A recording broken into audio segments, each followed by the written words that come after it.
Hi, a Tomy Omnibot, and it's quite large to fit on my bench.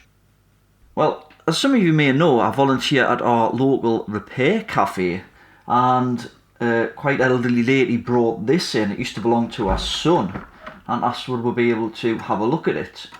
Now, she's lost the charger for it, but when I've had a look inside, it's got an old lead acid battery in, which has probably seen better days. I mean, I don't know when these were produced, but I guess maybe early 80s. I'll have to look that up and put it up on the screen. So it may well just need the battery replaced and charged up, and it may work, or there may be other faults on it. So let's have a look at it and see if we can fix it up for her.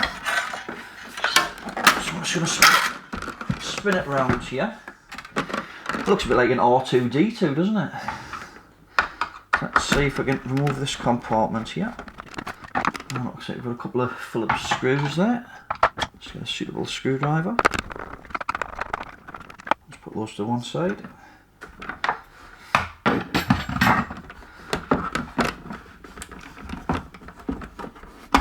Right, so that's the original battery there. We'll just get this little fella out of the way a second, and then we've got a bit more space on the bench. One moment please, and resume. So this is the replacement battery that I managed to get, and it's the same voltage and amp hour rating.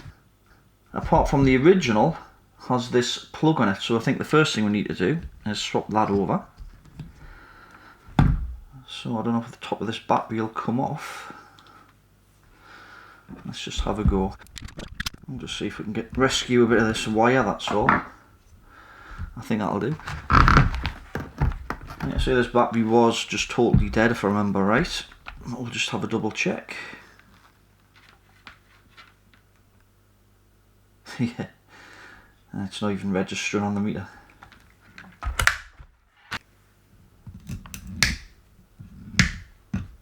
I think I'm just going to solder these straight onto the battery terminals.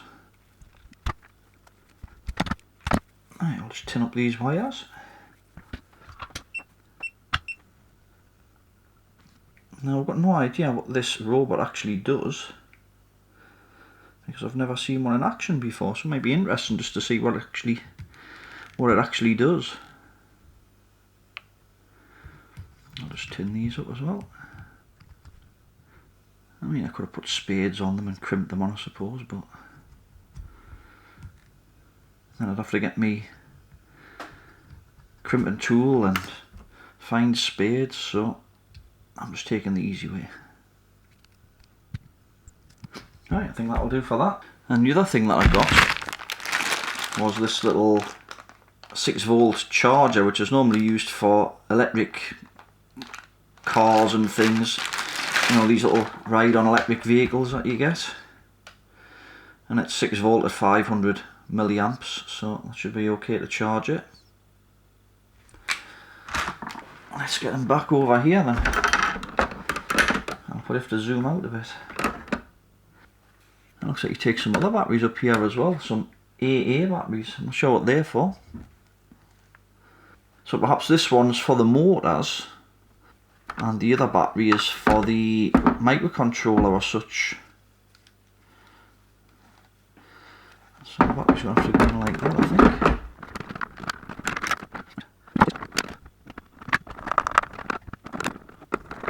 Perhaps we should have checked to see if there's any voltage in this battery first. Let's have a look, just to be sure.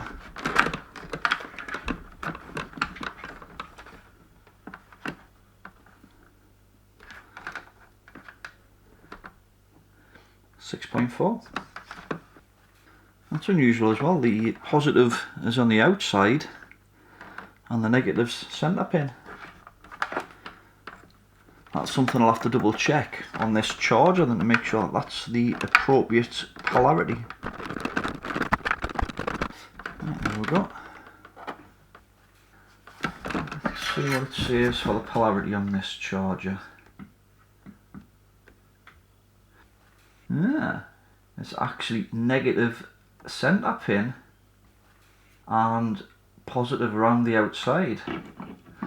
So I may have to adjust this charger accordingly, because if I notice on the charger here, it's actually positive to the centre and negative on the outside, which is the opposite to what we need on this device. So I'm probably going to have to modify this charger as well. Right, we'll just get this fella out the way for now. And let's have a look at this charger. Let's see if we can get into this. I'll just zoom down a bit. Well, that was fairly straightforward.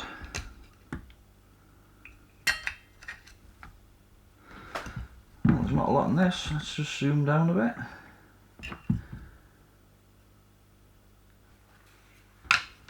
So, little bridge rectifier, little switch and IC, transformer, rectifier diode, output capacitor, we've got an indicator LED there, and that's about it.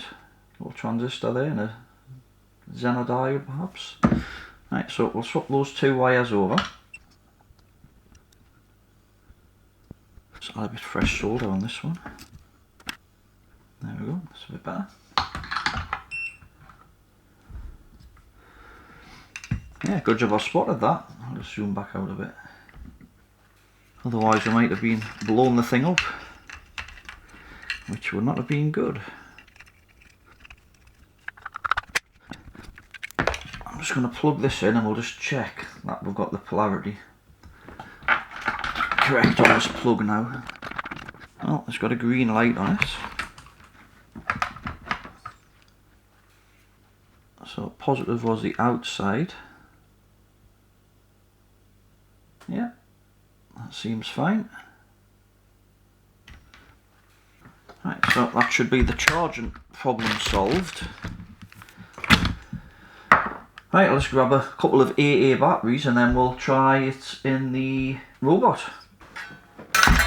Right, back with a couple of AA batteries. Now I'm not going to screw the back on yet, we'll just see what it does if we turn them over. See if anything lights up, or is there an on off?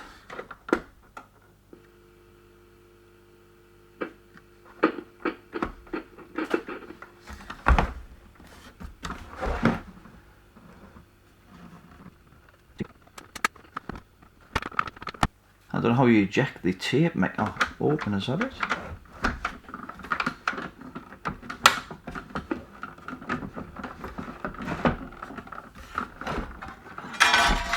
Oh, there's no audio tape in it. I don't know what the audio tape's for, whether it's for voice or something like that.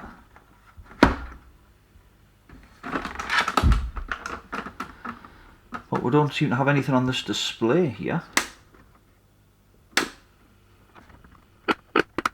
I mean, this on-off switch here seems a little bit glitchy. Just don't know why we haven't got anything on this display.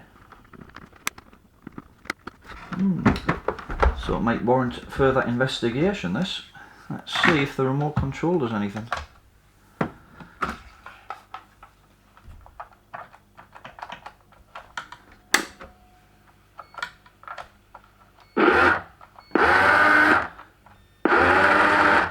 That seems to do something.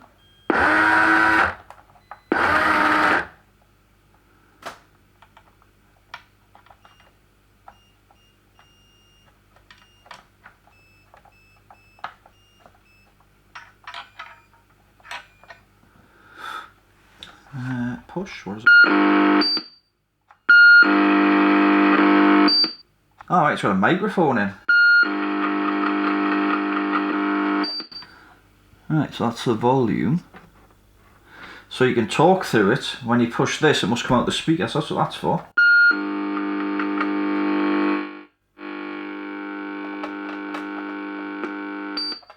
That does sound rather buzzy. But I don't know why this area isn't doing anything, and I would assume the grip opens here somehow. So I might have to have a look, see if I can find a manual for these. Actually, I think it came with a manual. Just one moment, please, I'll have a look. Right, so included was the manual, And it looks like this was made in 1984. So I've just had a quick look and it says batteries and fuse. And on page 4 it mentions that the display, the on-off timer display, is controlled by the AA batteries. So let's have a look at those just to see if I've installed them correctly. Yeah, that looks right. I'm just checking that one's making contact here. So I wonder if these are wired in series, I would have thought. Let's just see if any of those contacts are wired together. Yes, looks like those two. So we should get 3 volts on there, and we don't for some reason. I'm just going to have a look at these battery contacts.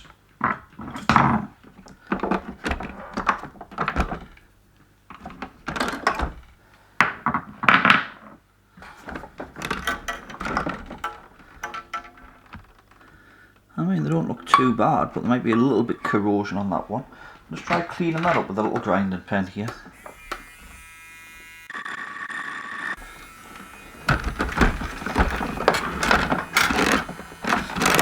Looks like it could be that one that's the problem.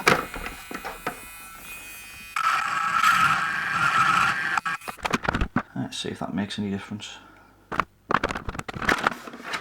Yes!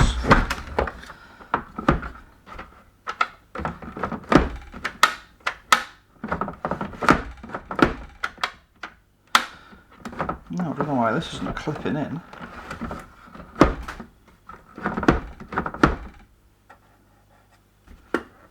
Let's see if it does anything now then.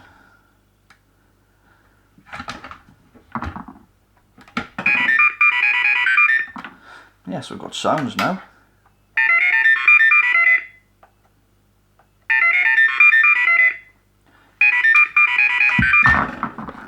And his eyes are lighting up as well.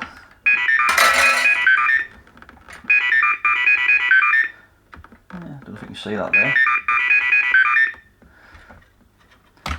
Right, I think that's probably about it then, but I don't have a tape to try for the audio there, but everything else appears to be working now. Let's just try some of these buttons.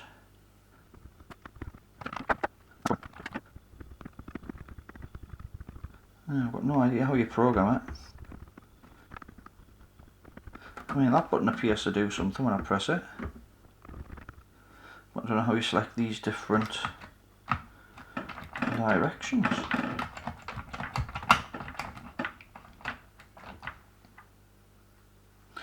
Right, I'll have another look in the manual, I think. Right, so I've been reading the section on programming, and what happens is you actually record the sequence of movements, and you can record your voice to the actual tape, and when you play the tape back, that's when it reads the tones that have been recorded on, let's say, one track of the audio tape. Because I think that's how it works. I think there must be like 2 tracks, like a left and a right, and perhaps the right stores the tones that the remote control plays when you move it, because you can actually hear the tones coming through the speaker very slightly.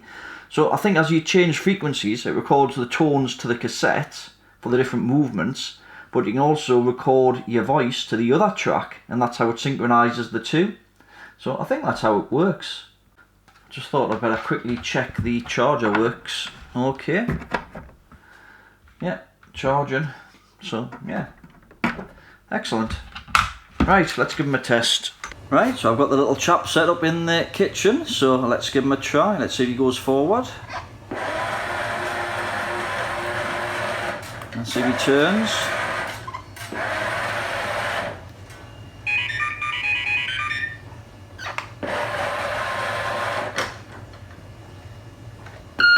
I am the Omnibot.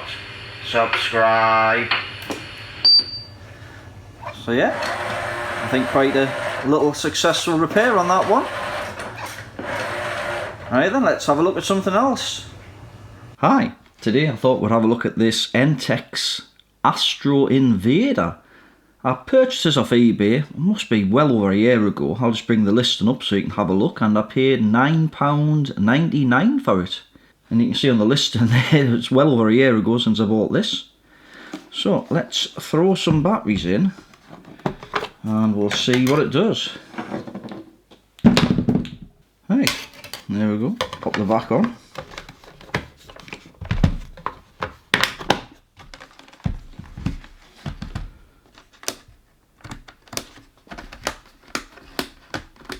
And the answer is not a lot. It did say untested, but we all know what that normally means. Right, let's get these batteries back out. We'll take it apart and see what's going on. Let's have a look at these battery terminals as well, because I think I'll just zoom down a bit. I think somebody has attempted to clean that one up. Well, they still don't look the best. So we may have to tackle those a bit later. We'll take them out and clean them or something. Well, let's take it apart and see what it's like inside, because it does look like it's had some battery corrosion on it. I'll just grab a screwdriver. What I might do is just hook it up with a bench power supply, just to bypass these battery terminals, and we'll see what it does then. Well, I can see a lot of rusty screws and that inside there.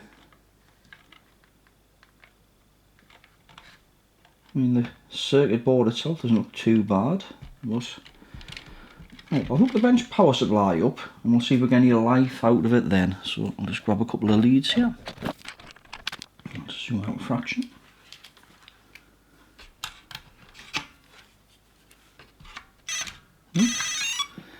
Well, I heard some noise, so battery corrosion on the battery terminals is definitely an issue. And it looks like we've got some activity there.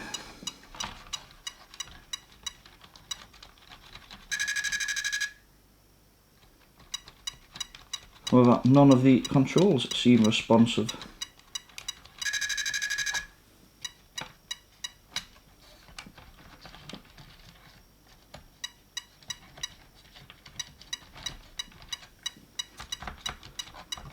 Right, so more issues than just battery corrosion. Let's switch that back off a second. Disconnect these. I think I might disconnect this piezo buzzer and the two wires going to the battery terminals. I'll just make it a little bit easier to work on instead of wires snapping off everywhere. And let's put this to one side.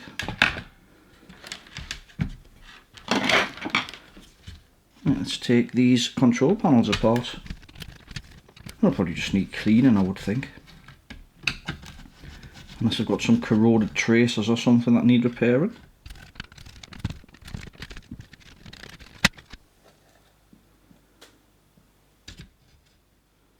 Well, those don't actually look too bad.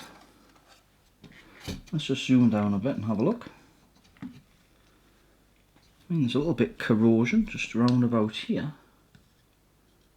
All those pads actually look okay. Let's turn it around and have a look at the other side. And again, that doesn't look too bad either. So I just wonder if it's the carbon on the rubber bits that's the problem. I wonder if just cleaning those might sort it out. I mean, the whole thing is pretty dirty and discoloured. So what I'm thinking about doing is I might put this in the ultrasonic bath just to see how it cleans up. The only slight thing I'm concerned about is things like this logo here might come off. I don't know. I haven't really used the ultrasonic bath much since I repaired it. So I'm going to stick this part in the ultrasonic bath, and while that's doing that, we'll have a look at this bit. So I thought while I had the ultrasonic cleaner set up, I might as well do this part and the battery compartment as well. Right, I'm going to get some IPA and we'll just clean these contacts here. Just use a cotton bud. Let's give this side a quick clean as well. I think that'll do for that one. Let's have a look at this one.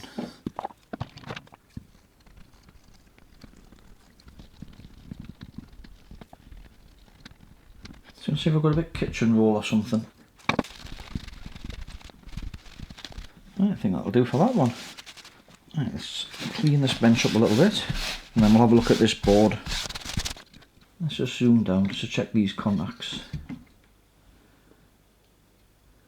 I think I'm just going to use some switch cleaner on these and a piece of paper, because paper's slightly abrasive, and we'll just rub these contacts here, and I think that should sort those out. Right, I'll just go and grab a bit of paper. I'm just going to spray a bit of switch cleaner on them first. Actually don't look too bad, those. Let's have a look at this switch as well. I'm going to get a bit of switch cleaner into that. See if we can get this little plastic bit off. Little dust cover. Let's get a bit of switch cleaner on the side of it, I think. Right, we'll do the same on the other side. I'll just put some switch cleaner on the side of these switches as well. Right, I think that'll do for that, and then we'll see how the casing's getting on. So this is the ultrasonic cleaner that I repaired in a previous video, and I've actually had to overdub the sound here, which is why you can't hear it buzzing, because the microphone was picking up lots of interference for some reason. Right, I brought the casing back from the ultrasonic bath, and it hasn't came up too bad. It's still discoloured the right side here, but that's UV damage, I think. And I did try some hydrogen peroxide that I found, because I looked online, and you can get some stuff called Retro Bright, which is just hydrogen peroxide. So I did borrow some out of my wife's hair dye stuff, but don't tell her, and I hopefully she's not watching. So, but it didn't actually seem to do a lot. Perhaps I didn't leave it long enough or whatever. So that's the front of the unit. It's nice and clean inside now. This is the back, which you can see is a lot cleaner now. And the battery compartment, I took all of the little contacts out there, and I've got those soaking in some mild acetic acid at the moment to try and get rid of some of the rust on them. But as a backup plan, I do have a couple of new contacts, so I may use some of these. I'm not sure yet, but we'll see how we'll get on. So I think the first thing I'm going to do is try and reassemble the buttons and the circuit board. So let's pop these buttons in. I think those go that way. Right, let's get the contact strips back on and get the circuit board back in place. Now let's start putting some screws back in. Right, let's just check that the buttons are still pressing. Yeah, that seems okay. Right, let's have a look at these battery terminals now. Let's put this to one side for the moment. And I better go get the battery terminals. Well, I've got all of the contacts after they've had the acid bath, and then I've rinsed them off. This one looked a bit too bad to resurrect, let's say, because it's a little bit rotten as well, along with this one here. So what I've got as a backup plan, I've got some contacts that I bought a while back from eBay, but this one wouldn't fit, so what I've done is I've just cut it down, and I've put a wire on, and I can link the wire on the inside of the case, so that'll hold that in place as well. And I've also got this contact, which will replace that one, although the little peg thing here is slightly further along. So what I've done is elongated the hole in the plastic, so that'll just go in now. So that's my plan. So let's see if we can get it to work. So this one's going to have to go in here, a bit like that. And this is the one that was there originally. So what I'm going to do, I'm going to cut this section off. Let's use some scissors. And then we'll connect that on the inside using the little tab. So get that back in place. Because all that contact did was link that one to that one. So what I'll do is I'll just bend that over, and then I'll just solder the wire from there to there, and that's basically doing the same thing. Where's my wire cutters? Found them. Right, so that should do for that. Some of these other contacts back in now. So this is the replacement positive contact there, and you can see we have elongated the hole slightly, so hopefully this will go in like that.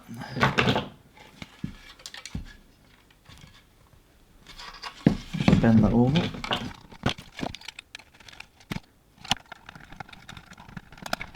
Being a little bit fiddly, this one. That's not right. What have I done here? Because that should be a spring and that should be... Oh, I've put these in the wrong place. Typical. I thought they were both the same, but they're not. It's not going to work, is it? So that one must go here. And that one must go there. And that should just leave this one to go in here. Right. I'll get this little AC adapter socket hooked back up.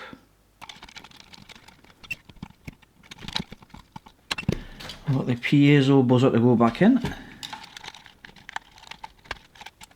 Right, I think we've just got to wire it up to the board now. I'm just going to put a bit of fresh solder on this.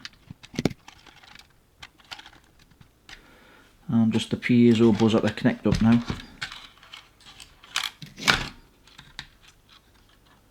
Again, we'll just put a bit of fresh solder on that.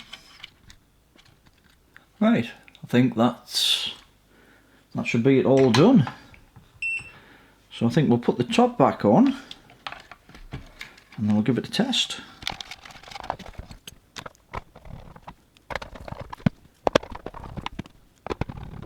Right, so let's put some batteries in it. And the moment of truth. Yes.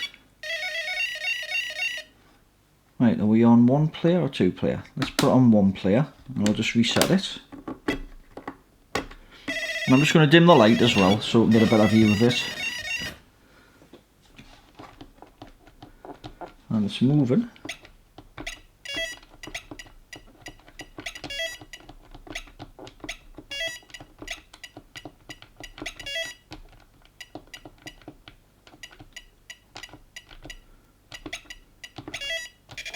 Oh.